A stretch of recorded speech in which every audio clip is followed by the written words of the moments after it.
this group of scientists who are going to be bringing the panel to us. And however you all want to sit or be involved or be engaged, if you all would like to come up, they'll do a fuller introduction of themselves.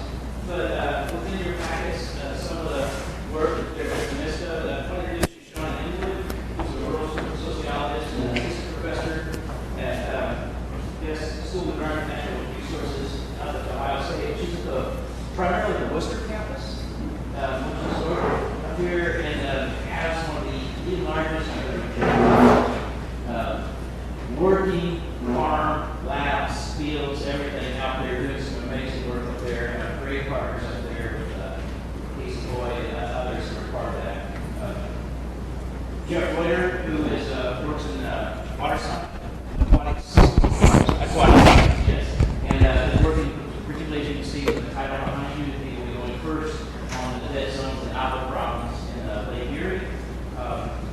Thelma Velez, who is also in Jeff's at Ohio State, also at Thelma Velez, is also at Ohio State.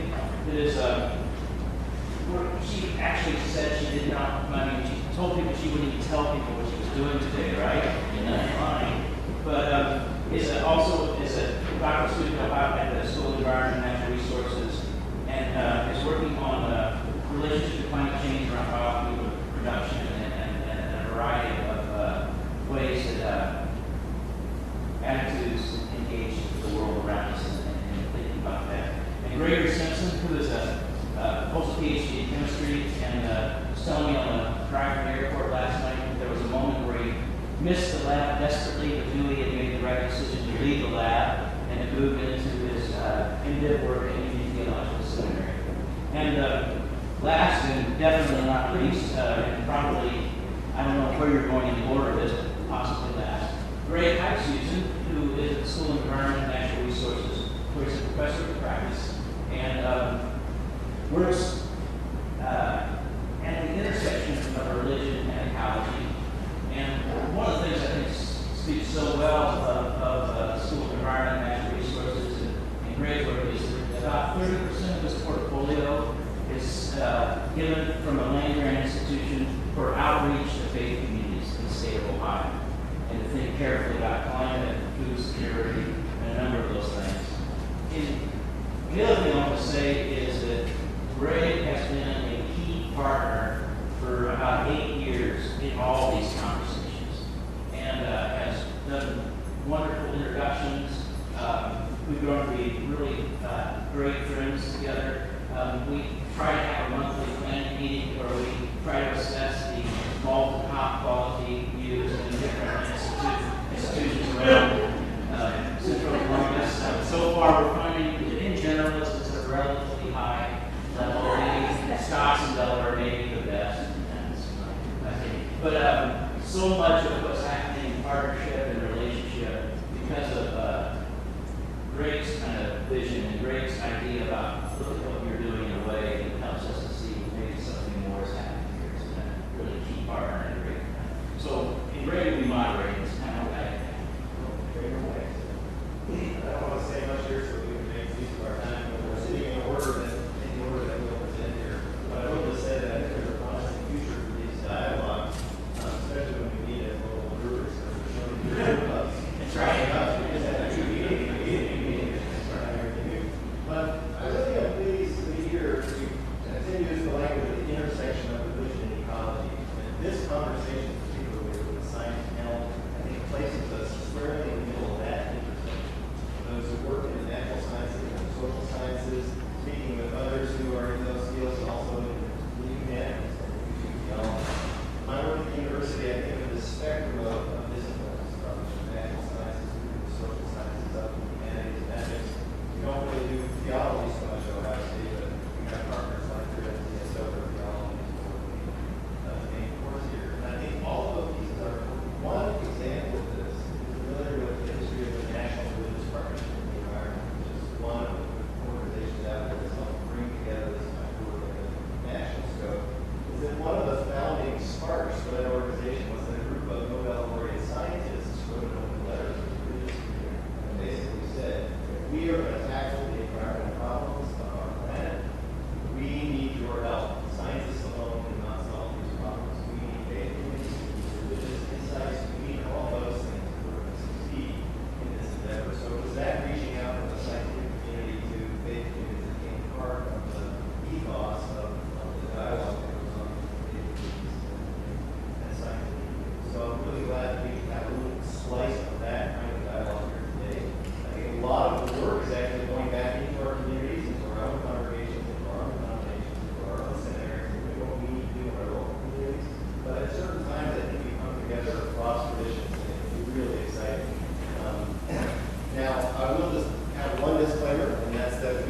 pretend to represent science, all of science. Clearly, we only have a few people here and the fields are so diverse. But what we try to do is bring together some speakers who do things that are of importance to people in faith communities and whose particular work, I think, will have particular applications. You can probably make the translation into your own context of how each of their work might be relevant to you. And of course, there are so many other scientists who we can tap into in the same way. So in that spirit of dialogue and sharing, we just ask each person to do a brief overview of the work that they do so that we can then set a table and open up a larger conversation. So we'll start with that. Thanks much, Greg. I'm going to real rapidly go through a few slides here that will give you a little bit of a history of the problem that we're dealing with on Lake Erie, but I'm going to try to make this pertinent to really the whole world, because the problems we have on Lake Erie are common throughout the world. I want to also put a tie and create some questions, I hope, that will be directed and interact with the other speakers, and then sort of stimulate some discussion on the theology part of this. So real quickly, things we're seeing on Lake Erie common pretty much all over the world. When we think of Lake Erie, it's often called the poster child for pollution problems in this country, and it's because the Cuyahoga River burned in Cleveland in 1969. And we say it's the poster child for pollution problems because the very next year, US EPA is formed, NOAA is formed, and we have the first Earth Day. A year later, the predecessor of Environment and Climate Change Canada is formed. That's like the Canadian US EPA. The following year, we have the Great Lakes Water Quality Agreement, and then we have the Clean Water Act. All those things because of the burning of the Cuyahoga. Now, this is an image up at Stone Laboratory. This is my lab. I was the director here for about 30 years. I'm retired now, working part-time, and that's just about to terminate next month. But some of the images I'm going to show you are taken from here, and this is a spot where lots and lots of research on water quality issues go on. So I've been working on Lake Erie since 1971. I was a grad student up at that laboratory. This is my hand in front of Stone Laboratory in 1971. So this is what Lake Erie looked like in those days. This is a harmful algal bloom. We'd put in too much phosphorus. In fresh water, the limiting nutrient, the nutrient that causes the problems, is phosphorus. If we were looking at a saltwater situation, we'd be more concerned with nitrogen. So why have we always seen these kinds of problems on Lake Erie? Why is it the poster child? Well, it's important to note Lake Erie is the southernmost of the Great Lakes. And these harmful algal blooms, the ones that are causing the problems, they like warm water and high concentrations of nutrients. Lake Erie is also the shallowest of the Great Lakes. The other lakes are over 750 feet deep. Deepest spot in Lake Erie is 210 feet. Lake Superior is 1,333 feet deep. So Lake Erie is southernmost and shallowest. It has to be warmest. That's one of the key criteria for the harmful algal blooms. If we look at the watersheds around the other lakes, and to cut to the chase here just for the time, Lake Erie has the most agriculture and the most urban suburban land in its watershed and the least forest. That means Lake Erie is going to get more sediment, more nutrients than the other Great Lakes. It's already the warmest, so we have all the right things that we need for harmful algal blooms. So now, we think of Lake Erie today as the walleye capital of the world. So how did we go from that image in 1971 to the walleye capital of the world? We reduced the amount of phosphorus going in the lake by about 60%, from 29,000 metric tons down to 11,000 metric tons. I'm a young guy at this point. I'm looking at that. Our model said we needed to go to 11,000, and I thought there's no way we're going to do that. That's too big of a reduction. But the key advantage, I think, that we had in the 70s versus what we have today is the primary source of the phosphorus in the 70s was incredibly poor sewage treatment. So we were focused on about a dozen sewage treatment plants, clean up those sewage treatment plants, and we can solve the problem. We did that, reduced the amount of phosphorus coming in by about 2/3. The lake responded, became the walleye capital. Unfortunately, since about the mid-90s, the amount of phosphorus going into the lake has been on the rise.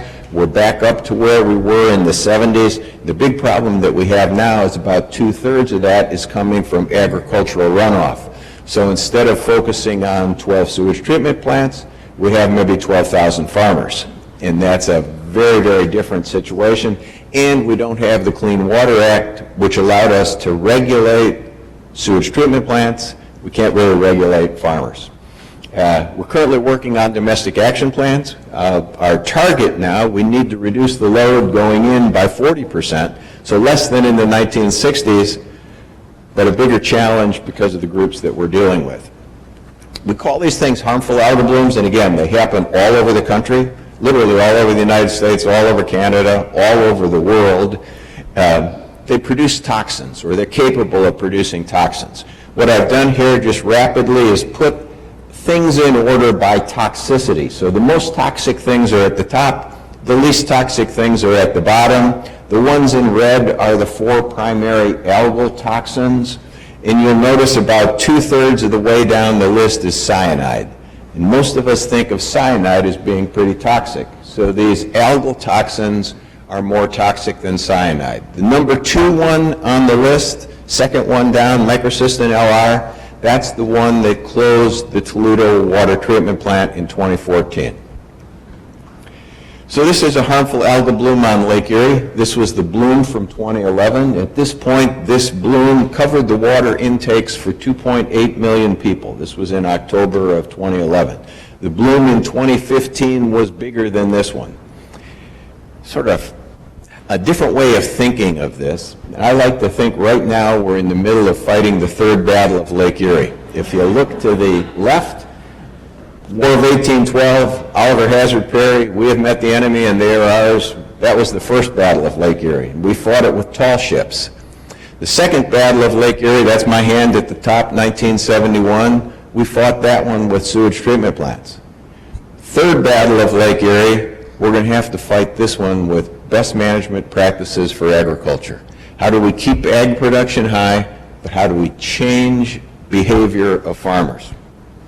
Impacts of these, one of the things that you'll discuss all over the country, all over the world, is people who will come at you and they'll say, do you want a clean environment or do you want a good economy? Do you want a clean environment or do you want jobs? Lake Erie's best example in the world demonstrates that you can have both. When we cleaned up Lake Erie, the number of individual businesses, each representing an individual business, charter fishing businesses went from 34 to over 1,200. Coastal businesses went from 207 to 425. The walleye harvest went from, this is just Ohio, went from 112,000 fish to 5 million, became the walleye capital of the world, and the best example in the world of ecosystem recovery. You can do this, and when you do it, it pays off economically. Today, tourism employs 124,000 people just in there's 88 counties in Ohio. The 8 counties that border Lake Erie employ 124,000 people in tourism-related businesses and $14 billion economic impact. Now, we're in the third battle of Lake Erie. What's happened? Well, the blooms are big enough now that since 2002, we've been able to see them from satellites. The bloom of 2011 covered water intakes for 2.8 million people. 2013, we closed a small water treatment plant, the Carroll Water Treatment Plant up near Davis-Besse, but it impacted only about 2,000 people, so you didn't hear a lot about that one. 2014, we told 400, almost 500,000 people in Toledo, don't drink the water. Everybody heard about that one. We've had a number of dogs killed. Dogs are very susceptible to these toxins. Huge economic impact, and in 2015 we had a 650-mile-long bloom on the Ohio River. So this is definitely expanding, big problem. Some common misunderstandings. Important to recognize, I'm going to talk quite a bit about agriculture here, but the algae don't care where this phosphorus comes from. 1970s, they did really well with poor sewage treatment. You can have situations around the country where you've got failing septic tanks that will drive this. We have on Lake Erie and in most of our places in Ohio, we have too much loading coming off agricultural land. About 80%, 85% on Lake Erie. Lawn care, people will want to point the finger at lawn care. Lawn care is insignificant. It was never significant on the Great Lakes, but since January 1st of 2013, Scott's Miracle-Gro took all phosphorus out of its lawn care products. It's completely off the table. If we eliminated all point sources, the amount of phosphorus going into the lake goes down by 9%. That means don't just clean up sewage treatment plants. If we shut off sewage treatment plants, the load goes down by 9%. Combined sewer overflows, 1%. Failing septic tanks, 4%. So rapidly you see in this situation, we're focusing primarily on agriculture. We'll hear talk about, well, we've got to produce food. Well, 40% of our corn, big portion of the corn is going toward ethanol production. So another thing to think about for society, or towards animal feed. Most of our farmland is rented. We think about thousands and thousands of farms, but when you look at farms greater than 50 acres, they represent 45% of the farms, but 97% of the acres. So maybe we can focus on larger farms and we'd have to deal with less people. Conclusions, recent findings. We believe that we can reach the 40% reduction. We can get farmers to change, and we've come up with strategies that would allow that to happen. We found that a lot of times I'll speak in a location and there will be people that want to come up and they'll say this is all caused by large animal operations and this is a manure problem. I can't say that they're right or that they're wrong. We don't have that data, but what we can say is if you apply manure and commercial fertilizer at the same rates, the crops behave the same and we get the same amount of runoff. So there's nothing inherently wrong with manure. We're more likely to over-apply it. That would be true. Our models show us, again, that it's possible to get the reduction, but it's going to take a lot of change. It's going to be a very big challenge to accomplish that if we try to do it entirely voluntarily. And when we look at how you can do this, we have only three options. You try to do everything voluntarily, you try to create incentives to encourage farmers to do the right things, or you go with regulations of some type. Those are the three choices that we have. And the more people that we can get to do this voluntarily, the less you need to have regulations and incentives. I like to think of, one thing I guarantee you, when I speak to a group of farmers, they are more likely to say grace, say a prayer before they eat. They're more likely to be involved with their local churches than the other groups that I'm interacting with. So I think we have an opportunity to reach them, to talk about it, but I think we have to remind people about the golden rule when we're here. They're not simply damaging the environment, we're damaging the economy, we're endangering human health. Egg production is not more important than clean water or human health. Egg businesses are not more important than the tourism businesses. We're very concerned about protecting agriculture businesses, and we've put 25% of the charter fishing businesses out of business. And it's possible to reduce ag runoff and keep the ag production high. That ought to provide some lead-in to the other speakers, probably some discussion. I think Thelma's going to tell me how to interact with the farmers to get them to do exactly what we need to have done. With that, I'll stop. Thank you much.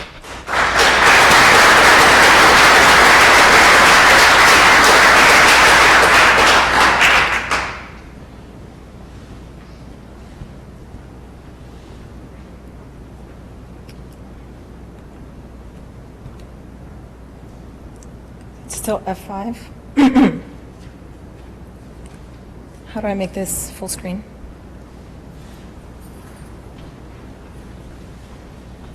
I'm not a Mac person.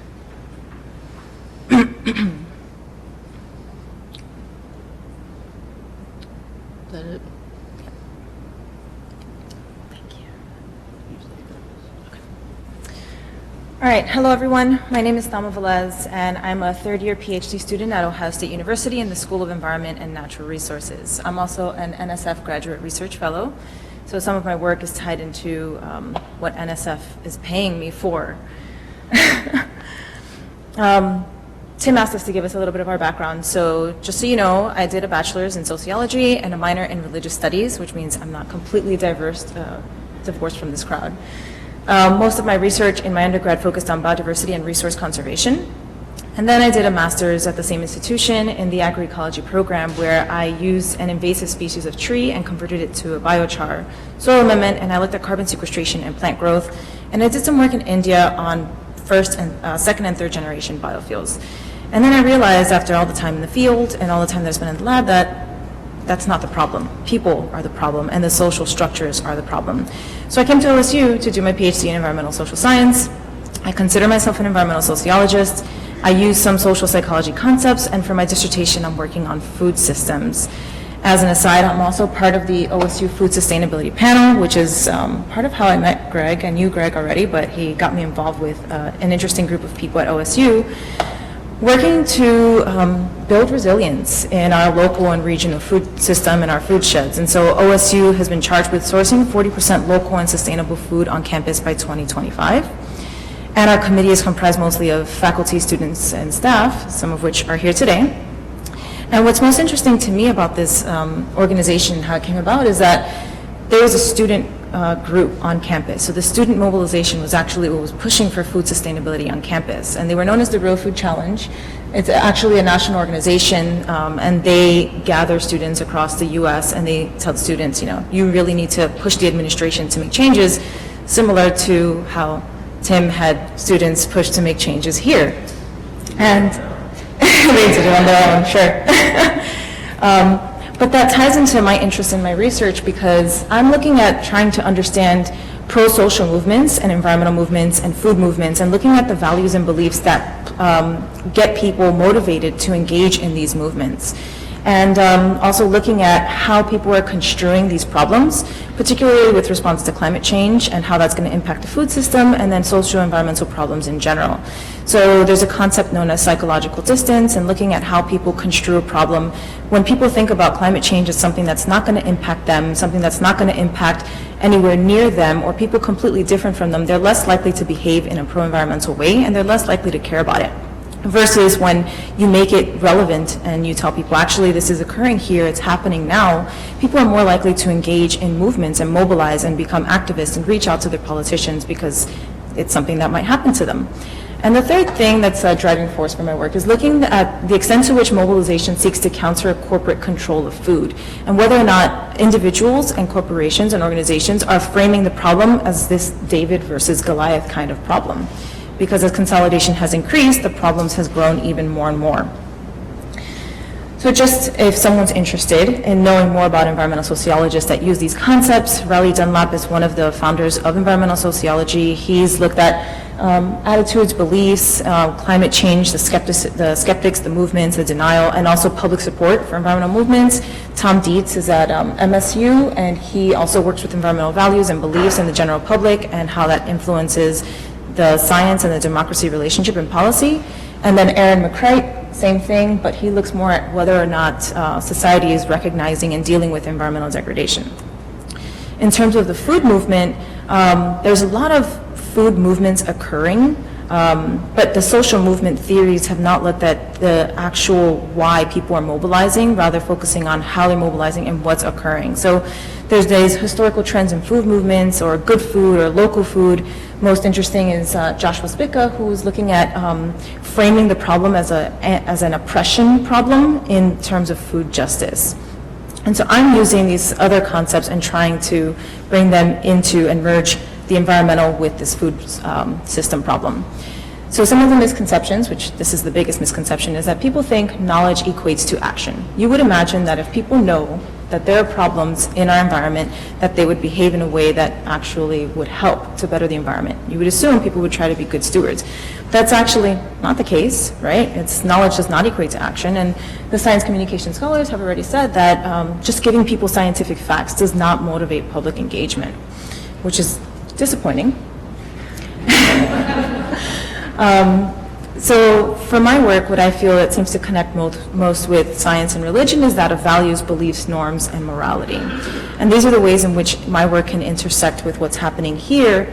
What we do know is that people who hold biospheric values, so understanding that the environment and the planet actually has integrity and usefulness beyond what's just for humans, and altruistic values, and then beliefs about efficacy. So if people don't think that the actions they're taking are actually going to make a difference, then they're not going to do anything. So many people do not mobilize because they do not believe that it's going to make a difference in the first place. So this next slide is actually just some information from the Yale website on climate change communication. For those of you who are not familiar with this website, they give a lot of interesting information on why, what the public believes and is understanding in terms of climate change. And you can see here, to set this moral compass here, a lot of people want to reduce global warming because they want to protect God's creation. So it's not like the information isn't actually helping, but just because they have a desire to do so doesn't mean they actually are. And then many people want to save others from poverty and starvation. So, in terms of my work in the application for what's happening in MTSO and what's happening at other institutions across the US and around the world, young adults are still forming their values and their identities. So this is a perfect place for you as scholars and educators in the religious community to really extend your knowledge about what's happening in the environmental realm and communicate the importance of their involvement in these. Make it clear that climate change and resource degradation is actually impacting everyone. So this isn't just happening across the world in developing countries, rather it is happening here. It's impacting farmers here. It's impacting people in South Florida when the hurricanes come, in Houston with more hurricanes, and the fires in the Pacific Northwest. It's happening now, and it's happening to people like them. And then what's most interesting to me, because of work that I've done before, is engaging students in ecological and food-related service learning. And so working on farms or working with food justice hubs and working with ecological restoration projects at Stone Lab, getting the students involved in these types of projects gives them a passion for what they're doing, and it helps extend it into their life. And then, of course, engaging communities through food justice and environmental justice projects, which I'm glad to say I saw that MTSO was awarded a grant with a project called Multiple Partners, One Cause. And the goal is to shorten the food supply chain right in Franklinton, a very low-income community here in Columbus. And it's a great project, and I support this, but I would like to make sure that those working here are getting the students as involved as possible in it, because if this is an online hub, it doesn't mean that the students need to be completely disconnected from it. And I'd imagine that they are. And then my next slides are just some reading material for people who might be interested in learning more about what's happening in food and agriculture in terms of sociology or society and the environment, also by Michael Carolyn. I'm a big fan of EarthScan. I think they produce some good literature, so environmental values, and then the last one is psychology for sustainability. Thank you.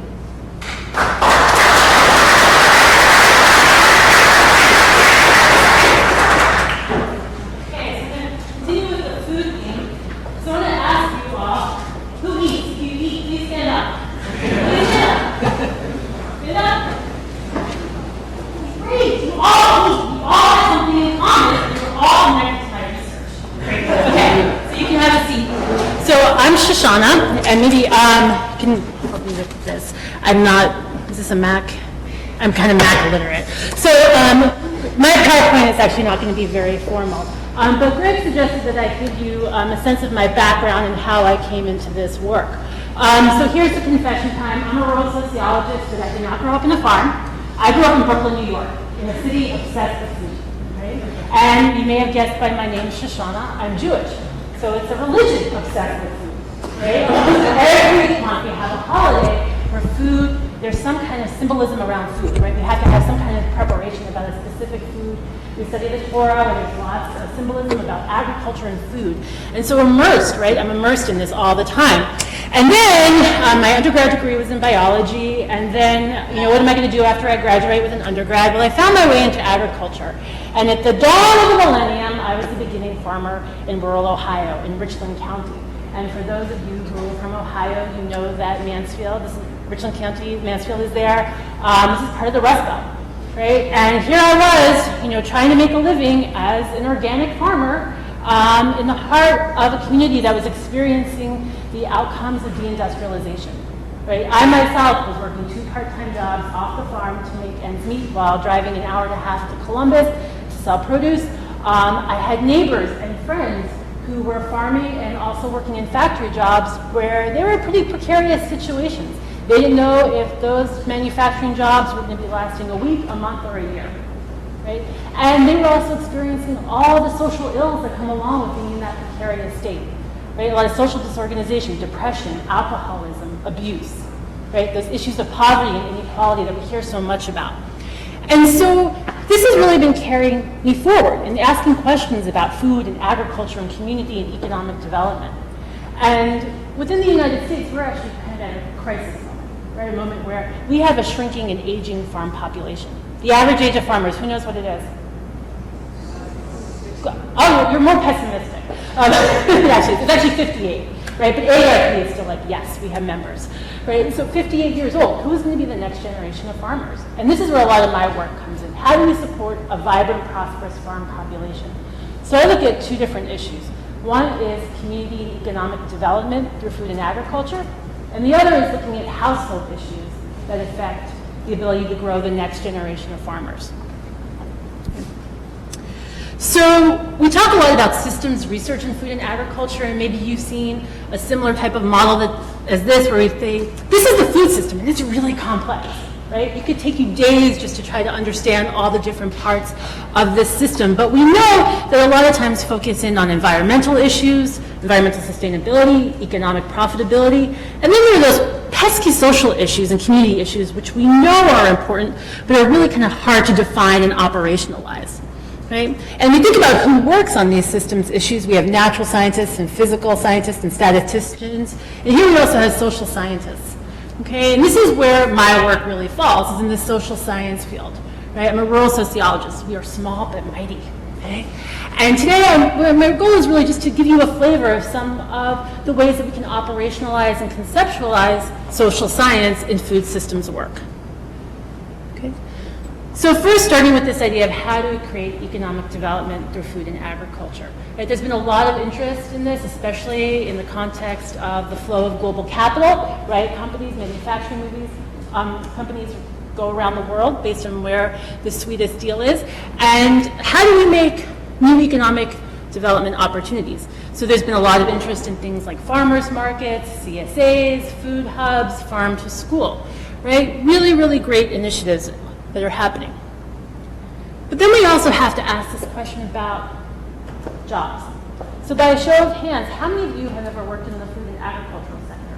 Worked on a farm, as a waitress, a busboy, a hostess, retail, restaurant? Right. How many of you could make the American dream on those salaries that you were earning? How many of you could afford to purchase your own home, send your kids to college, and retire on those salaries? Raise your hand. Okay, look around. Not raising their hand. Okay? So we have to really reconcile this issue. If we're going to create economic development through food and agriculture, we have to address the fact that whether we're talking about production, processing, or retail and restaurants, right, our labor supply in this system, right, tends to be paid the least amount of money, have the fewest benefits, the most flexible schedules, right, not necessarily in a positive way. Right? So how do we really start to reconcile these issues and look for new models? So I think one of the places we start is, well, what is a good job? Right? We can look at things like pay, benefits, right? Education, opportunities for professional development, right? And how much education do you actually need to enter this sector? Looking at job stability and advancement. Think about your own occupation. What are the things that you love most about your job? Right? Why did you choose the field that you're in? So some of the work that I've done looking at this issue actually has been in Vermont at the University of Vermont Hospital. They're actually one of the largest purchasers of local foods in the state of Vermont. They purchase $1.6 million in local foods annually, and they serve 6,000 meals a day. Right? They're also a leader within healthcare without harm, which is a really interesting nonprofit providing guidance on sustainable purchasing for institutions that may be of interest. So the most common way that we think about economic development within the food and ag sector is, well, let's measure the pounds that are purchased and the dollars that are going into the economy. Okay, well, that's a good place to start. But then we also have to ask questions, right, about, well, what kind of jobs are you providing, right? How are you connecting with the community? To what degree does the community, are you reflecting the community's values and culture? And at the same time, how are you transforming, right, the values and culture of the community that you're embedded in, based on your purchasing practices? And then finally, also, at the same time, you have to be a sustainable business, right? Something like UVM hospital, where it also functions as a restaurant and is actually able to meet comfort, value, and taste preferences because it has to be able to provide for everybody who is a custodian up to a top administrator, right? There's some basic economics that have to be met, which enable it to meet some of its other functions in terms of purchasing. And this is a much longer presentation, but I just wanted to share with you one of the highlights is that when we actually looked at the jobs that are offered through the UVM hospital, okay, minimum wage is $9.15 in Vermont, in Burlington, Vermont. A living wage is considered to be $13. And if we actually look at the pay grade of the rest of these different positions within the hospital, you can see that they're well above a livable wage, right? And most of these jobs come with benefits. So this begins to help us think about, okay, well, where do we want to invest, right? Where do we want to put resources and how are we transforming our communities and making them more vibrant places to be? So we also have to think about new ways of doing business, right? And so some of the places that I've looked to that have been pretty interesting have been the Democracy Collaborative has some really interesting resources on anchor institutions and the power of purchasing. Also, Bailey, the Business Alliance for Living Economies is another place to look. The Restaurant Opportunity Center United. I just wanted to throw out some places that may be useful. And of course, any of your own food policy councils that may be embedded in your local communities are really great places to start. And really challenging ourselves to not just replicate the dominant system at a local scale, but thinking about B corporations, worker-owned businesses, cooperatives. How are we advancing democracy and civil society in the types of businesses that we're supporting as we're creating community and economic development through food and agriculture? So I also just wanted to touch very briefly on this idea of the household issues that are affecting farm families today. So there's a lot of investment in how do we support this next generation of farmers and ranchers, and a lot of it focuses on access to land, capital, credit, skill building, all of which is very important. But we sometimes forget that farmers are embedded in larger social structures, right? Farmers are embedded in social systems, in economic systems, and in government systems. And whenever there's going to be a change in policy and programs, those are going to have implications for our farm community. So a lot of my research is also trying to understand how our farmers are similar to and different than the general population. Okay? So two of the issues that I look at right now are how childcare, the cost, availability, and affordability affect farmers, and also how health insurance affects farmers and ranchers. You thought that would be a hot topic. So, okay.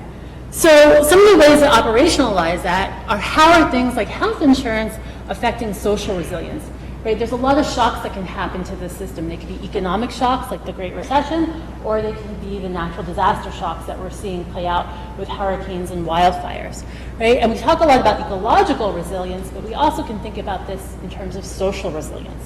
And what is the ability of farm families to respond, adapt, and transform to these disasters? Okay?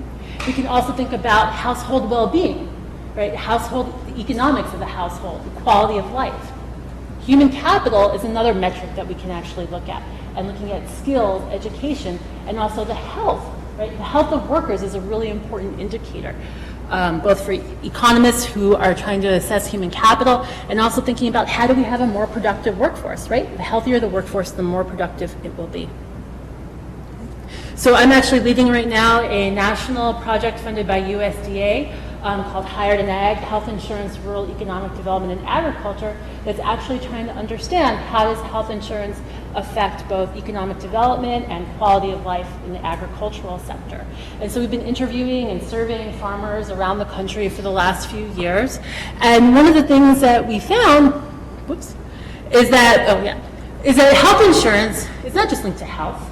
Okay, that is true, but it's also linked to more. It's actually linked to risk management and farm economics, off-farm employment.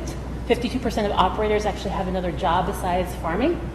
It's linked to retirement and long-term planning, which is also linked to land access for the next generation, and it's also linked to rural development in some really important ways. And what's become clear as we've engaged in this project is health insurance is part of the food system. Right? This is systems issues. And so hopefully you've gotten a little bit of an appreciation of how social scientists can start to engage and the value of looking at these social, cultural, political, and economic issues within a food system. So thank you.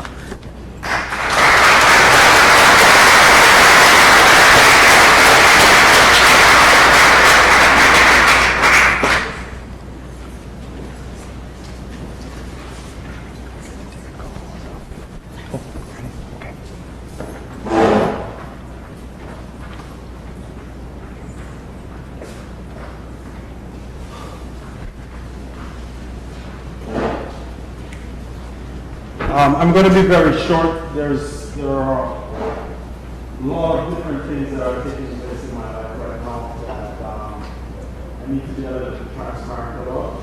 My mother is in hospital. I just got a call that she's getting a blood transfusion.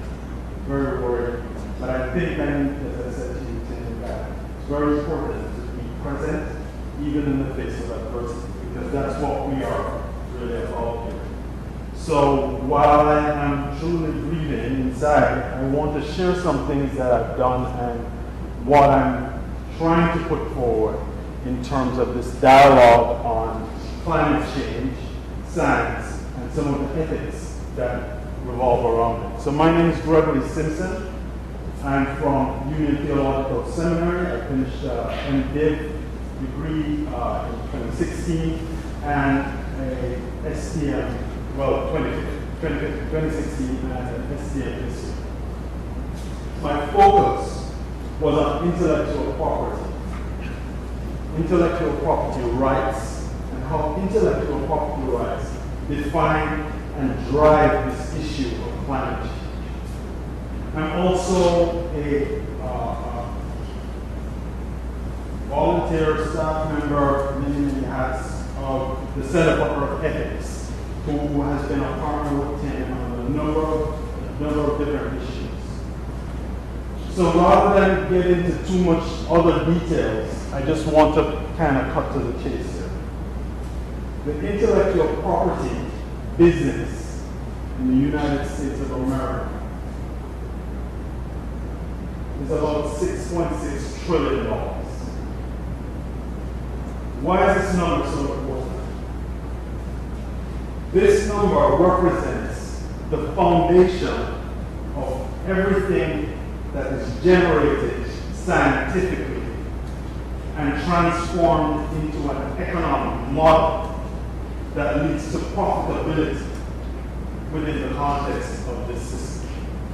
There is no product, no service, no business that runs without intellectual property. That means trademarks, patents, trade secrets, you name it, copyrights.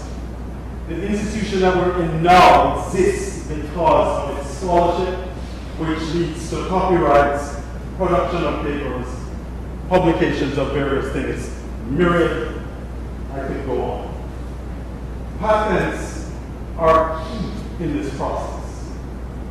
Understanding how patents are generated, how much energy goes into that, intellectual energy, and why these people protect it so aggressively is one of the resultant problems, issues of continuous usage of fossil fuels. If you think about how many people have an iPhone or a cell phone, any kind of phone. Think about what the technology is that goes into this phone. There are 20,000 patents that are related to this phone. 20,000 patents that are related to an iPhone. 20,000 patents that are related to an iPhone. There is no product, absolutely, you need to show me a product that doesn't have a trademark, a trade secret, a copyright, or a patent associated. If you can do that, I will bow to you. But as far as I know, in the system that we exist in, you can't get outside. And this is a fundamental problem. How we deal with knowledge capture, intellectual property, and how that relates to our value systems, and how that will be shifted or not shifted by theological discourse. This graph demonstrates the problem. As we look at this, I'm sure everybody has seen these kind of hockey stick graphs for carbon dioxide, water consumption, population growth. I mean, it's all over the place. But somehow, in my research, I never came across how do patents relate to this. There's a correlation between the shape and carbon dioxide emission. And the reason is simple. The reason is simple. You generate some knowledge, you want it protected. The more knowledge you generate, the products and services that are derived from it, it becomes very, very simple process. My research I have a PhD in organic chemistry, and I started my career after I finished my PhD. My first job was at the Ministry of Agriculture in the Caribbean, working with the Veterinary Services Division. My job there was to develop a system that would ensure the sale and production, continued production, of a resource called conch. Strongos guidance, queen conch. The test that we use, so this is an export product, the test that we used to prove the safety was a biotoxin test. We wanted to see what kind of aflatoxins, biotoxins, were being collected, basically, if you will, in these organisms, and how safe it would be for export. All those tests required us to put in laboratory systems, put in human resources, train people, buy equipment, everything that we needed to do to preserve a $20 million industry. Chicken feed compared to what happens in the U.S. But the lifeblood of a small country. The explanation on the point that I'm trying to make here is that every single technology that goes into or went into us doing this analysis had a patent, a trademark, a copyright, or a trade secret associated. You cannot have this dialogue about any shift in value systems without first addressing the fundamental problem of property and ownership. And I have been at pains, I've tried very, very hard to step outside of that, to find a hole in that argument. Somebody needs to help me. I need help. I really do need some help because I really want to find a hole in the argument. But without understanding how property functions, real property or intellectual property, in the context of an economy or an economic system, we're at pains to make these shifts. My sojourn into theology came about because as I was postdocing at UMass Medical School and Harvard Medical School, we were fooling around with proteins that are involved in a condition called preeclampsia, pregnancy-induced hypertension. And one of the things that they kept challenging me was, well, you need to figure out some natural product way, because you're from Jamaica. You must, you must know something about it. And you figure out, get something apart. So basically what eventually happened is as I started doing this research, I got disappointed. I realized that I can figure this out.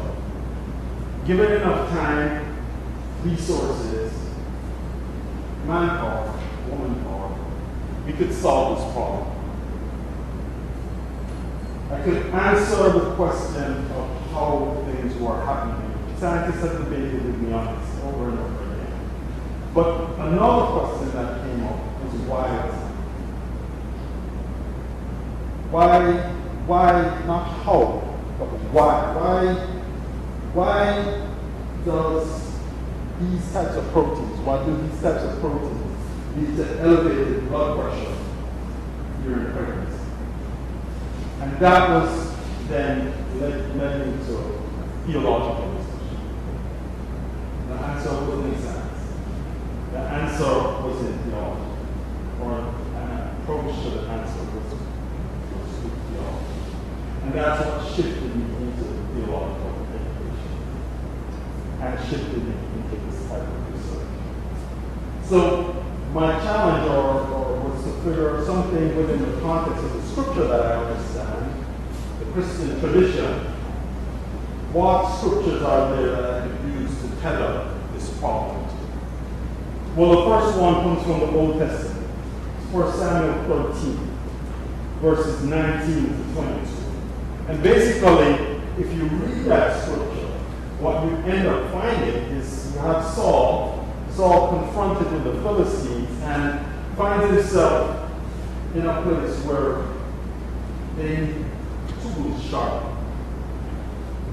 And the only way they can get these tools sharpened is by going to the Philistines and actually paying for it in your first licensing agreement.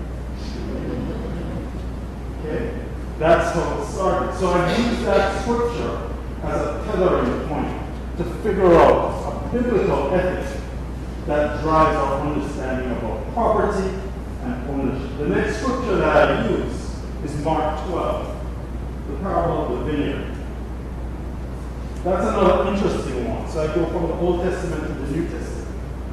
And the reason why I go in that direction, or the reason why I use that particular scripture, because it's centered around who owns what property. So a man comes into an environment and builds a field, controls the field. And then he takes that field and he puts a fence around property.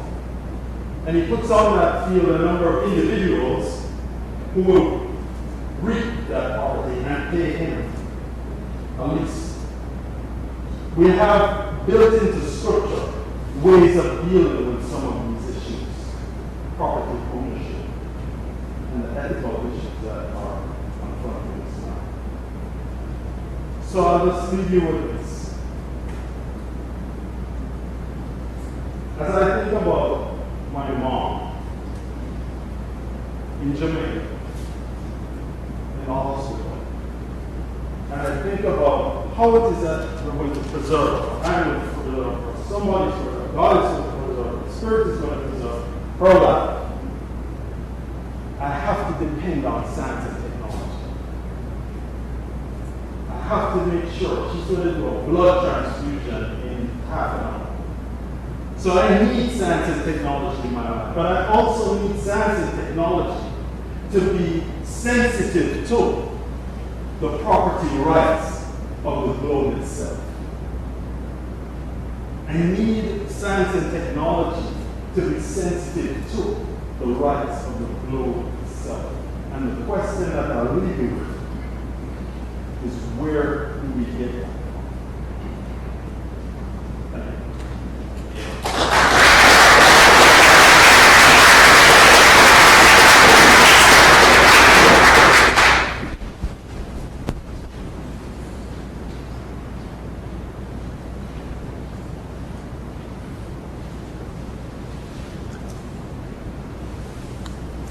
That's powerful, and our thoughts and prayers are with you, Gregory, and your mother, and if you need to step out to deal with that, we certainly understand.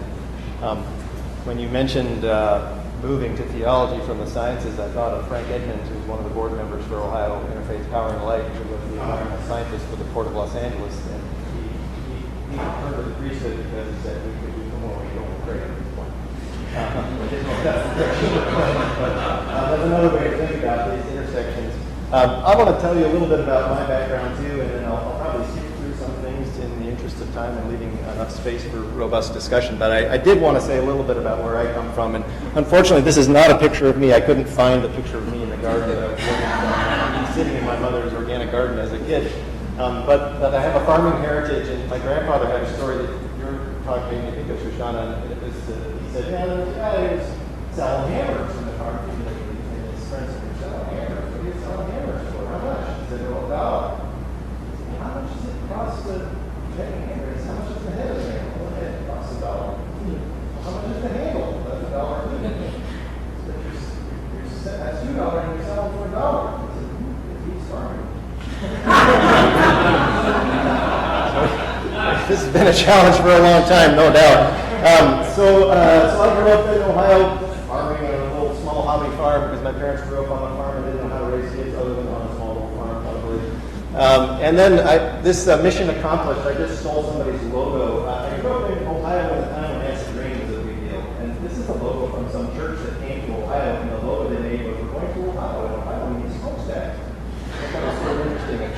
group that came there anyway. That was the issue that convicted me in my youth, was wait a second, when I turn on the light switch, that power is generating is coming from coal that's burned in Ohio, and it's high sulfur coal and acid. Sulfuric acid is falling in the air on exocristals. That seemed like something was wrong. So I went off to college to study ecology at Cornell. I got involved in the Cornell Outdoor Education Program and connected with the natural world and outdoor leadership things. I then worked for the National Wildlife Federation for a few years in outdoor ethics. This program called Nature Link to try to connect people to the natural world. And then I went off realizing, oh my gosh, this is really spiritual. So I went to the divinity school and the forestry school at Yale to try to link together theology and environmental studies. And at that time, there were no programs like you might have here at MTSO and other places where you can find theology and environment and make it up yourself. And Yale allowed joint degree programs. I also worked at the National Religious Partnership for the Environment for a couple of years at that time that I mentioned before, and then I went off to do my PhD work at Cornell, focusing on North American faith communities and how North American faith communities engage in environmental education and environmental ethics. And then I spent a year with the National Council of Churches Eco-Justice Programs, and I was a land stewardship specialist for a year before coming here to Ohio. And I've been at Ohio State for 10 years. For several years, I was the founding director of Ohio Interfaith Power and Life, and I was board chair for a while. Now, thankfully, handed that off to better hands, and I'm strictly a board member. And I work at Ohio State in the School of Environment and Natural Resources. And here is the business card, and I show you my business card because I think it's kind of fun. I sort of made up some of this. That line especially, in my contract it describes that I have this 35% appointment into environment and sustainability outreach to Ohio faith. And as far as I know, there's nobody else in the land grant that has that kind of appointment, so I'm really glad to be engaged. But it does mean that I'm out there, and my task is, if Ohio State is the land grant university in Ohio, that is supposed to take the fruits of research and all the good work that's going on there and do something with it that benefits the communities of Ohio. And we can better be in dialogue with those communities and understand who those communities are, who people are, what they care about, what they need, what they're interested in. So my particular charge is to try to understand the landscape of values in faith communities in Ohio. What is it about environmental issues that people of faith care about across the spectrum of faith communities? And that's a two-way dialogue. Too often the outreach from the university is here, we know all this stuff and we need to describe. What we're actually seeing, and this was born in the Ecological Society of America Environmental Justice section that we're doing some of this work, the scientists want to be a two-way dialogue. The scientists want to hear from these others. The scientists want insights into spirituality, insights into wisdom, insights into the kinds of things that only happen in theological institutions that don't happen in most of our research. So that two-way street is a really refreshing part of this. So there's that expectation, I think, on the part of a lot of scientists, especially scientists who come to a forum like this, and want to have this be a two-way conversation. Religion and ecology as a field is kind of a name that's emerged. And looking at sort of the moral imperatives and value systems of religions as an applied sort of study towards the question of how do we deal with environmental problems. So it's already sort of an applied field, trying to recognizing that we need to fix some environmental problems. And so we're wondering how religion influences all of this. I really want to point out, Shoshana had a great map of all these different disciplines. Religion and ecology has a lot of different partners in certain ways. I think there's sort of the realm of religious studies and sort of comparative religions, looking at different religions and how they relate to the environment. But then I think eco-theology may be a little bit more of what's happening here at MTSO within particular traditions, going deeply sort of theologically into the beliefs of a particular tradition, trying to reflect on what does that mean for my people's sort of belief system of which I'm a part. That's a little bit different than some of the standard religious ecology work that's more comparative facts. Religion in nature is sort of a subfield of religion and ecology. For those who are less interested in the world's religious traditions and more interested in the spiritual dimensions of contact with the natural world, and emerging sort of religious sensibilities that people might have, civically or personally, individually, around connection to the natural world. So there's a whole subfield of religion and nature. Bob Taylor is sort of spearheading that. And I say religion and environment, I'll just be frank, I think the name religion and ecology, it was sort of chosen because ecology sounds more respectable than environment in academic circles. It's ecology, so but I actually think that the field of religion and ecology really is more like religion and the environment. That we don't talk a lot, frankly, about ecology when we get together for religion and ecology. ecological literacy, but maybe we don't talk about that as much as we like. I just also want to point out that religion and science, I think, is a different thing in some ways, very related. The larger conversations of whether religion and science should even be talking to each other in the first place, questions of origins, thoughts around cosmology. There's also the subfield of sort of the scientific study of religion. Putting people who are trained in a brain scan machine to see kind of physically what's going on when we have spiritual experiences. Those things are fascinating, but tend not to be with the realm of religion and ecology. They don't apply as directly to questions of how do we take care of the problem. So I just point that out, that tends to be a different conversation. So I feel like for a couple decades I've been fielding questions from people in faith communities and from scientists about how to understand this nexus between religion and the environment. And there are some things that I found myself pointing people towards over and over. These helpful resources. Number one, probably many of you are aware most denominations that are at least organized to create statements, not official policy statements about the environment.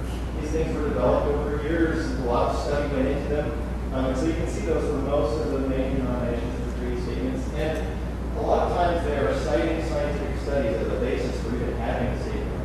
So when we look at the algae blooms and Lake Erie and say, oh my gosh, we're going to do something. Because science tends to tell us what is going on in the state of the world. So Millennium Ecosystem Assessment, the various national climate assessments, the Intergovernmental Panel on Climate Change, lots of these kinds of reports. If you're looking for some of the reliable scientific sources, chances are your denomination has consulted some of them to make its theological statement and sort of policy statement about the environment. That's kind of good to look at those. You'll see the focus encyclical on the environment from 2 years ago. And that's another good place to look because the first chapter of IOC is an overview of the global environmental problem of our day. Clearly written in collaboration with a lot of scientists. Very well written. It's one of the most approachable overviews of kind of the state of the environment today. So I just committed to it as an interesting starting point. It's easily accessible for a wider groups. You can also go to religion and ecology websites, the National Religious Partnership for the Environment, the Forum on Religion and Ecology at Yale, Interfaith Power and Light nationally, or Ohio Interfaith Power and Light here in the state, Green Seminary Initiative, Green Faith, the list goes on and on. But a lot of these sites are focused on how faith communities are engaging with environmental questions. So they will often have a tab on the website around issues or scientific information. They will have lists of these kinds of reliable scientific resources if you want to study on these issues. And of course, coming from Ohio State, I would be following in my duties, as I didn't mention, that you could go to the Ohio State website for the School of Environmental and Natural Resources, or Good Polar, or OSU Extension. There's this thing called Ask an Expert. If you've got a question about anything, you can click that, ask your question, looking for an expert, and it will get routed to whoever it is that studies that at the university. So that's been really wonderful. So that's another thing.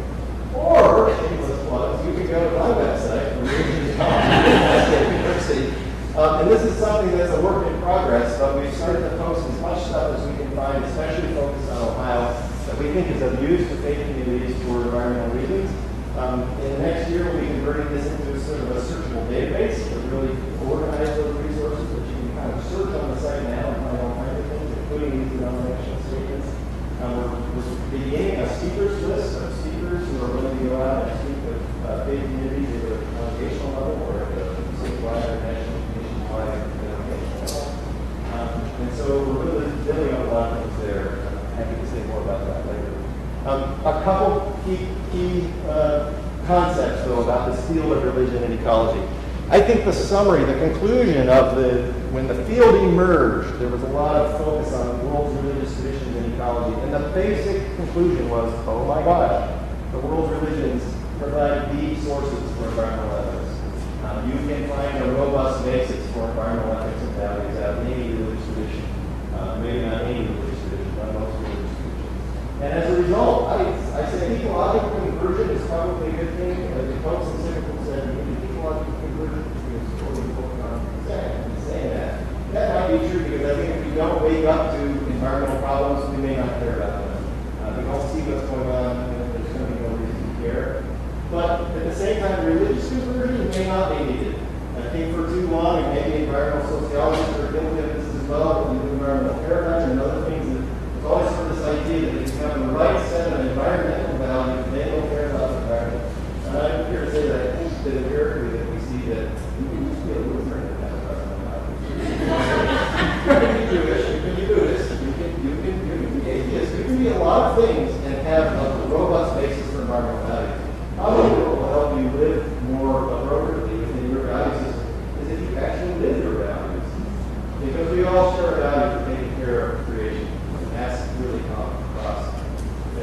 while it really plays well in the press and in a lot of religion ecology literature to say, oh, fake news isn't better than what's down the road, but now we have this thing.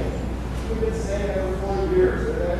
I'm not engaged. I don't think it's honest to say that there really hasn't been much engagement. There's been a lot, but we're 3% of the way. Like the rest of the world, we're still doing the best we can. So I think there are a lot of things to look at. And with the non-dual occurrence, we have this great paper from way back when looking at the major traditions in the U.S. of engagement within the churches, engagement in environmental issues. The major traditions were stewardship, creation, spirituality, and eco-justice. I think that's still largely true. Those are very important avenues through which we can engage with discussions. She also mentioned ecofeminism as another sort of fruitful area. And I would give a shout out to MTSO here and to Elaine wherever she went. I think that race is becoming an entry point that MTSO is showing some leadership. And I'll just mention this graph is the American Theological Library Association database. If you search for titles in that database back from 1960 up to 2010 and see which kind of articles are dealing with ecology, environment, and other things, look at that. It's going up and up and up and up. This is in the theological literature. Right? So this is not some fad that's coming out of nowhere. This is not something that a few people who are this Green Seminary Initiative, crazy 300 people or something. No, this is mainstream theological literature. It's really engaging with more and more and more. So there's a lot to draw from. I'm going to skip this. This is my fake news and misunderstanding. But I've got way too much I might say after this. So I'm going to skip right through that. And I'm going to go to the ongoing dialogue points.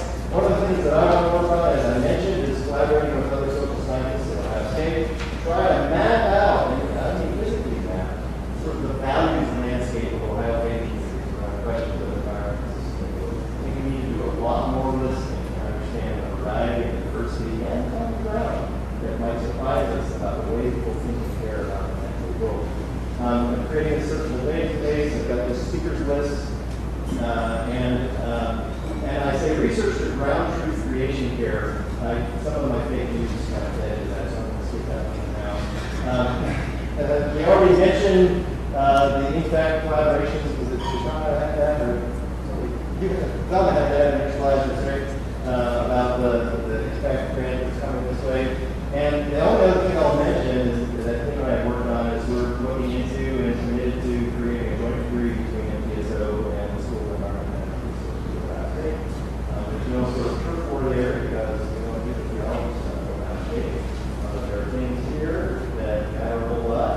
And when you have outstanding students at MTSO, like health and safety students decided to come to MTSO instead of Ohio State.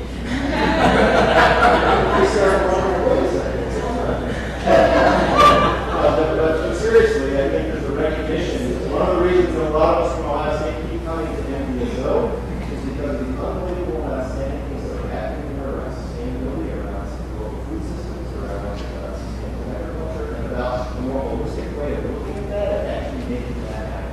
If this is a small model of what we have at this scale, maybe we can do some of those things at Ohio State. If you want to do our president have so we can change the whole system out here. Ohio State do this too. But I think there's some really good models here. I think that's true for faith communities at whatever scale. You can do it in your local community, and it's something that others can learn from perhaps as well. So I guess those are places, the final bullet point would be something like the rest of this symposium would be about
Where do you want to hear more? What's the points of engagement for you? And then the question past this for the rest of the seminar is how are you going to bring some of these questions back into your particular context? This is where we are right now. I was just in Indiana last week, and they're trying to ask these questions there in some different contexts with some different folks. And I know this things happen in West Virginia, and I know some things happen in West Virginia, and a variety of institutions around. You all are here because you're asking these questions. So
excited that you are speaking. But let's pull back together with some questions for the panel, and I'm going to let you all direct your questions just as a group. If you can think about it, you ask yours, or make sure this is asked. That would be the way we kind of want to proceed from here, but just bring them to the panel.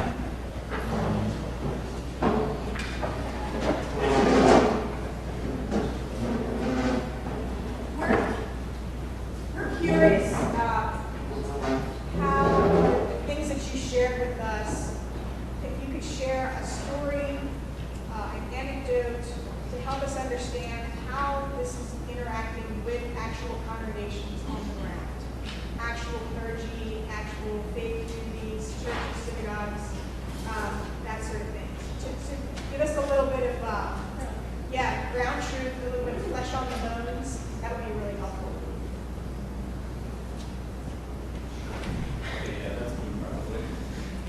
So I will just mention that you can go to some of these websites and find these stories, profiles. I've got them on my website. National Religious Partnership has them. I think Green Seminary Initiative is full of stories about what is happening in seminaries. So there's lots of documentation of some of how this is happening on the ground.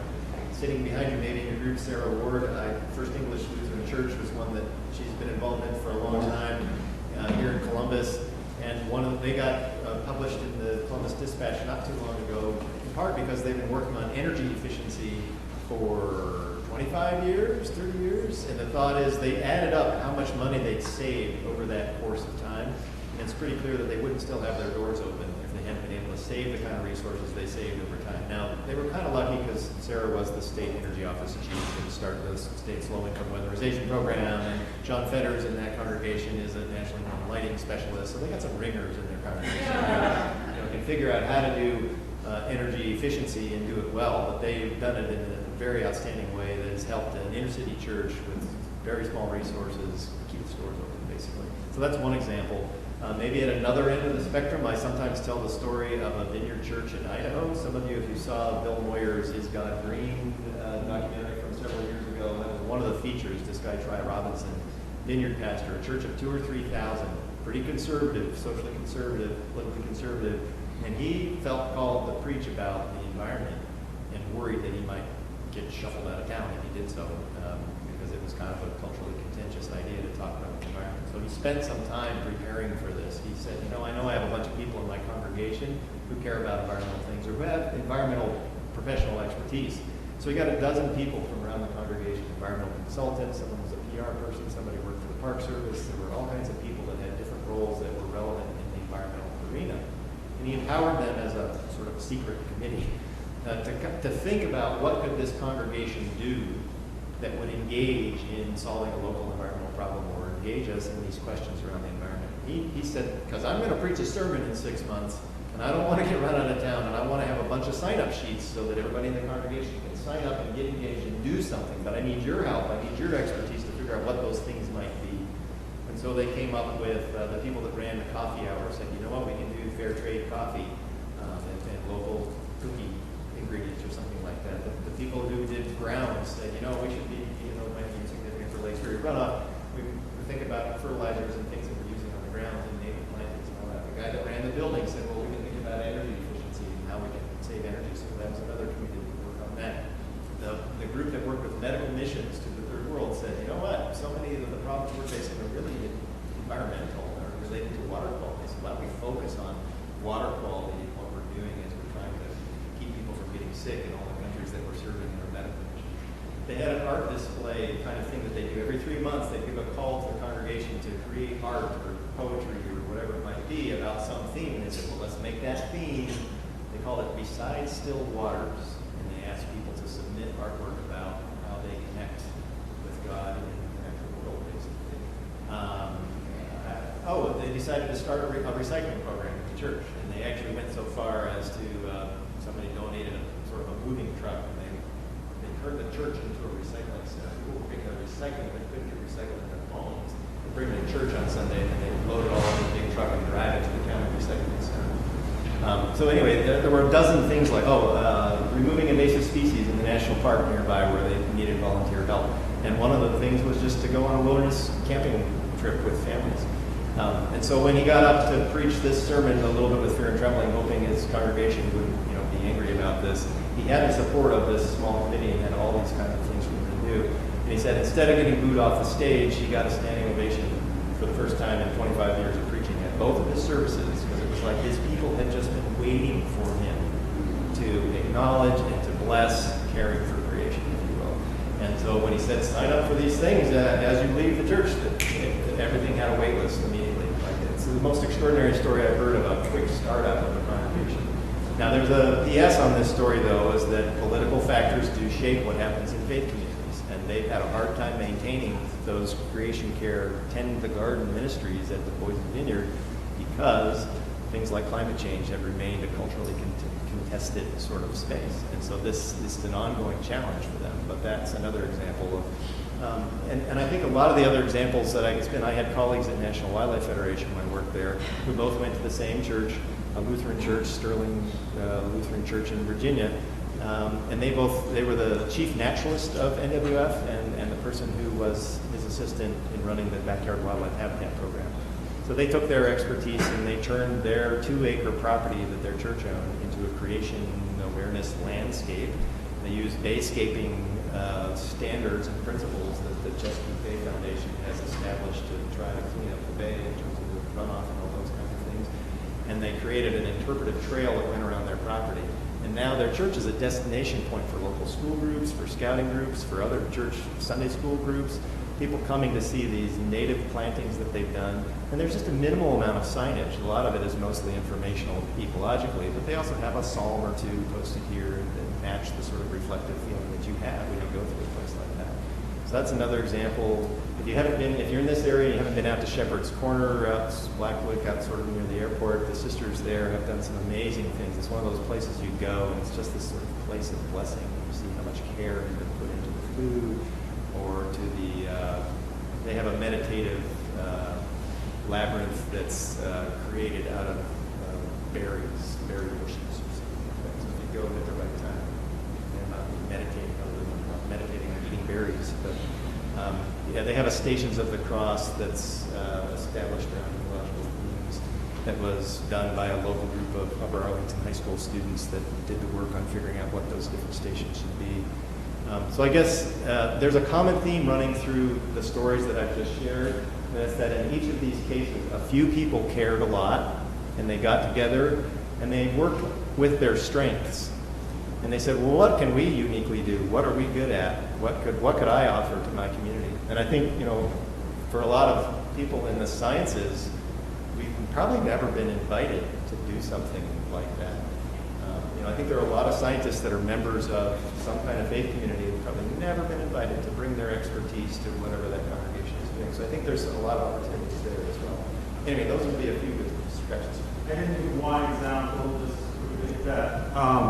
So up in a church called Broadway Presbyterian Church up in Manhattan, they wanted to start a rooftop garden, and the challenge the initiative started on several tries and tests, and it didn't work.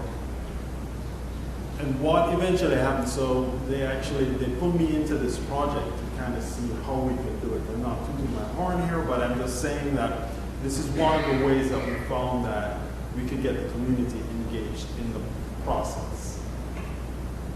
The problem was getting water, so it's a 3-level story building with no piping that goes from the base to the top. It goes to the second floor and stops.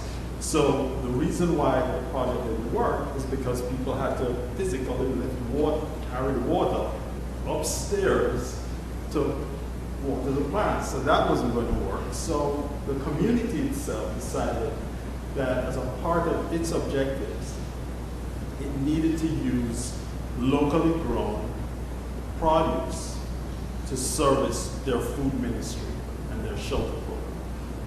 So they raised a small amount of money to run the pipes up. Run one pipe up, so at least now there's water on the roof. The next problem was, how are we going to really get this the beds and the wood. And it became a community project. We did a liturgy where the last part of that liturgy was for people to carry bags of soil in partner, 2 by 2, up 3 flights of stairs. Believe you me, that is an ongoing project because everybody got bought into it.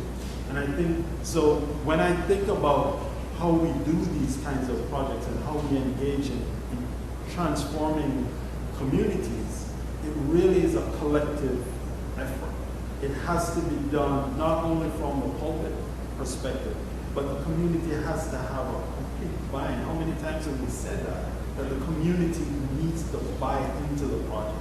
And they do that by sharing in an activity that's communal, that everybody does. And so that's one example. Yes, Jim Burke from Detroit.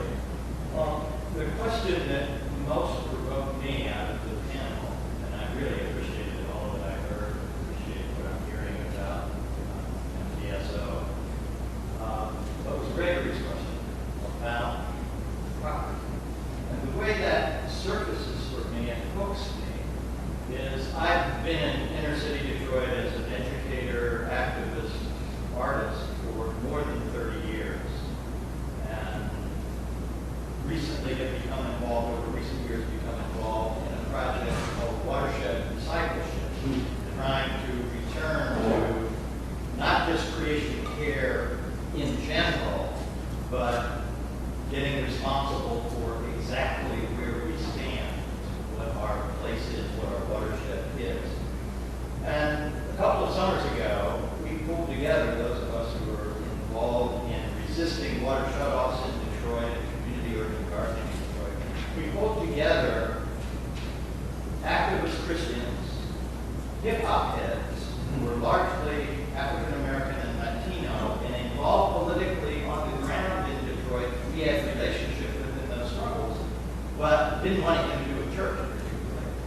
And indigenous folk, Ojibwe, Ottawa, Potawatomi, Wendat, Huron, who are the folk up around the strait that is Detroit, traditionally inhabited that area. And the question that most cut us open was coming from indigenous folk about the fact that the entire regime of property rights throughout the Western world, any place European people went, was conjured out of thin air as a fiction in the Christian doctrine of discovery. So that the land remains native land. All of us are in question who look like me, and even when we get involved in our projects of learning to care for the land, we're still doing that on top of a river of blood that's underneath our feet that has not been owned and addressed. So native folk are saying, we're settler colonialists. And it's not a metaphor for all kinds of other struggles. It's about the land. Until that is addressed, all the other stuff is, for us as native folk, more of the same. More supremacist control of what's going on. So my question is, how do we engage in all the things that we're engaged in, which I think are absolutely necessary, and continue to carry this open wound with indigenous folk who knew how to live in this, who didn't need to invade other, some of them did, but a lot of them lived in the same neighborhood for 12,000 years, or in the case of Australian Aborigines, 40,000 years, without having to go and invade somebody else and steal their stuff. How do we carry their question addressed to us about getting the land back in our bellies while we do all this?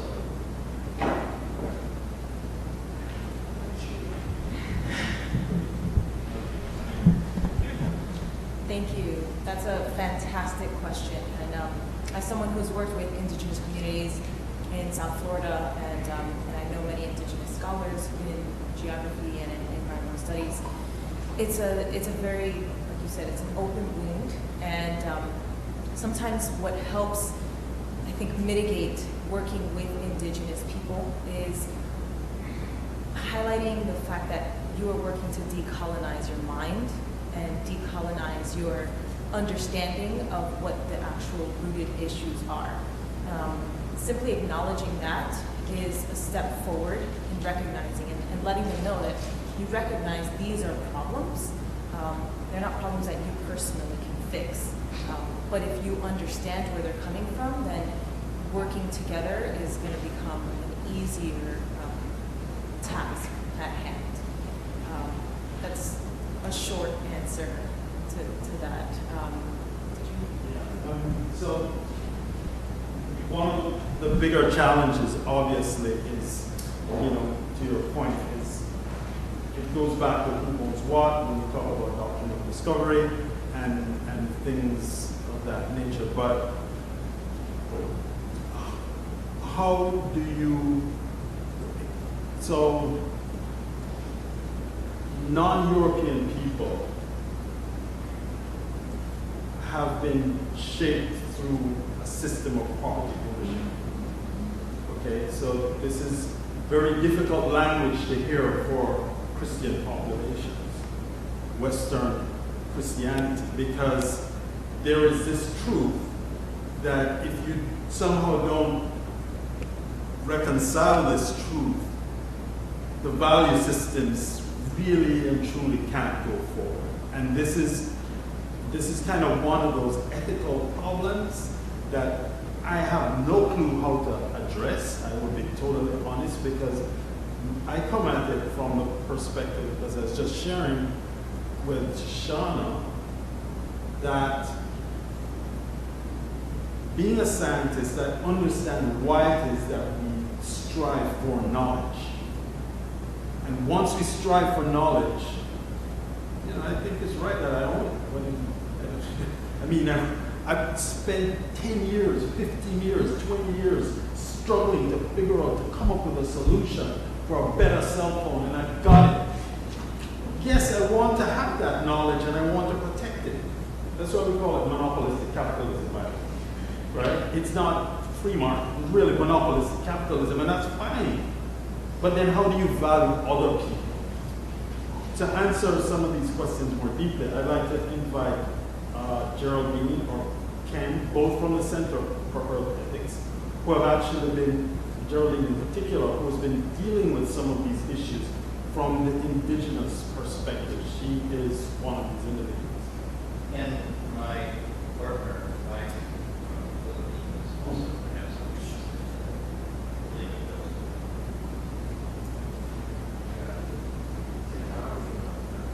Or two more, yeah. We could have a couple of responses. This would be our closing question. Or, I also think this is okay, this question open. Not just set up, and I think we need to bear this one. But, thank you. Thank you. Thank you. Add something to that very quickly, because I teach classes on community and international development, and there's a lot of young people who really want to go out into the world and go fix things, right? People's problems over there. And one of the things that I try to communicate to them is that you really have to fix the problems in your own backyard before you can go out and go and do international work, and to take a really hard look at what's happened within the history of the United States. And I think these issues that are coming up about indigenous peoples and colonialism are so important, and I think food can be a very important way to understand some of the history of what's happened in this country, and how food has been used also as a tool of power and of oppression, right? And if we're looking at issues of famine and food insecurity, it's because a lot of times it went back to property rights and people's inability to feed themselves on the land, and what were the different systems of how food has been used. And I think that can sometimes be a really helpful way for students to understand, right? And for young people, and also not just young people, but anybody, because of this connection of food, right? And that may be something that may be useful in the work as we have these conversations. There's an anthropologist, I believe she did her research at OSU, Gail Myers, and she does work with basically reconnecting young African Americans and Black folks back to the land and African religion, and trying to make sure that they understand the roots of where they came from. So if that's something of interest to you, I would highly recommend you look into Gail Myers' work as well.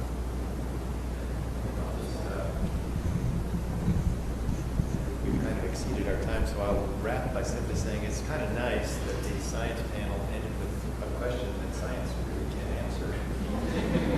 think it's a good acknowledgement of their limits. Science can tell us what's causing algal blooms in Lake Erie, and then we can then think of policies to fix that problem, and then when that problem morphs, we have to do that again. There are deeper questions about why we're doing what we're doing and what should we be doing, and science shouldn't pretend to answer the should questions. Right? This is where ethics, morality, religion, theology step in and have to be the dialogue partner. So thank you for building what I think is this rich kind of dialogue that we have to recognize. We'll always maintain tensions between these realms of how we know things and observe.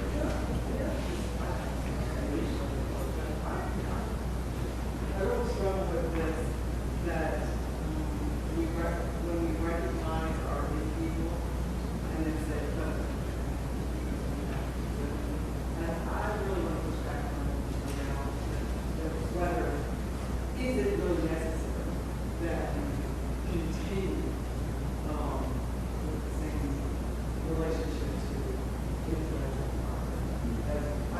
I mean, from a theological faith perspective, how is that possible for us to hold these two? I don't know the answer. I'm not claiming to know the answer, but I wonder if all of it has to do that. I don't know how, but and whether we'd be able to cover. Thank you all. I do think we've had this conversation on, I really do. I also want to say one of the ways I introduce my classes, and a couple of my colleagues are very involved with Dr. Steele and others here. But this is Delaware, Ohio, next to the Olentangy River. Just west is the Scioto River. In the land of Miami, Tuscarora, a variety of people's Miami, Ohio is nearby. And right smack dab is the city of Columbus. So if you want an illustration, yes, of the open womb, this is where we stand in this. And It was free land and free labor. yes, stolen from indigenous peoples and African American peoples and peoples from China and Japan who were brought over in labor forces too. We are going to probably help with that tomorrow. We are going to move into the breakout session for a time. And I am going to ask you all to take a walking break towards the room. And so the 20 minutes, we're giving you a whole hour before dinner and have a little bit of extra space after dinner. So we kind of walk towards the room and do our best to start around 3:30 to 3:35. And I wanted the breakout leaders to kind of stand up and offer a brief introduction, like 2 sentences to the breakout and where you are. If it's co-led, just one person state it. Paula, would you like to go first? I'm doing a joint venture with Patrick. And my topic sort of relates to what we've talked about. I'm going to be talking about spiritual and cultural connections to gardens in African American communities of the diaspora. Sister Robbie Pentecost and I, John Brown, are doing a breakdown full of pilgrimage to the Holy Land of Appalachia. We're going to talk about pilgrimage, Holy Land,